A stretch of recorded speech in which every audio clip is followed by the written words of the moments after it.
Deve ser lançado no mês de abril o edital de licitação para a construção do viaduto da BR-116 sobre a Perimetral Norte em Caxias. A medida foi anunciada pelo ministro dos Transportes, Renan Filho, e faz parte de um pacote de investimentos que abrange obras em diversas regiões do estado. O ministro destacou que o projeto do viaduto em Caxias está orçado em cerca de 80 milhões de reais. Cidade de Caxias tem um acesso que não é condizente com a necessidade do fluxo, não tem capacidade para suportar o fluxo. Aquilo gera trânsito no começo da manhã, no final do dia, e nós vamos construir um viaduto ali de 80 milhões de reais que vai preparar a cidade para o futuro, induzir outros investimentos e melhorar a vida de quem entra em Caxias todo dia ou precisa sair da cidade. Outra medida anunciada é a duplicação de cerca de 1 quilômetro da BR-116 na região do bairro Planalto, prevista para o segundo semestre desse ano.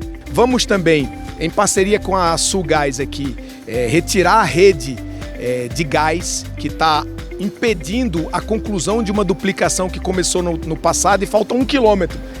A gente vai dividir os custos, inclusive da relocação da rede de gás, para poder promover aquela duplicação. Uma das atividades da extensa agenda do ministro dos Transportes, Renan Filho, Caxias do Sul, foi uma visita a Marco Polo na manhã desta quinta-feira, Caxias do Sul. Visita esta que foi acompanhada pelo presidente da Câmara de Vereadores, Wagner Petrini, que está aqui conosco. Presidente, como é que o senhor avalia essas obras para o desenvolvimento de Caxias do Sul e região?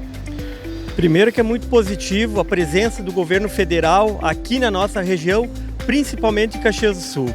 Há tempos a nossa região, o nosso município não recebiam recursos tão grandiosos como este, que vão ajudar no desenvolvimento tanto econômico, social. Outro anúncio importante também que muitas vezes nós somos demandados na Câmara de Vereadores é a questão do fluxo ali onde passa a 116, naquele trecho de em torno de 1 quilômetro, passando em frente a Marco Polo, que deságua ali na rótula da São Leopoldo. Então é uma demanda muito antiga que sempre chega aos gabinetes dos vereadores e agora o ministro faz um anúncio dessa grandiosidade. Então a Câmara de Vereadores ela está presente neste ato que é muito importante para o crescimento aqui da nossa região. Mais uma demanda que será atendida e que vai ajudar no desenvolvimento das empresas da região é a autorização de caminhões equipados com tração auxiliar elétrica, o que reduz em até 25% o consumo de combustível e as emissões de dióxido de carbono dos veículos.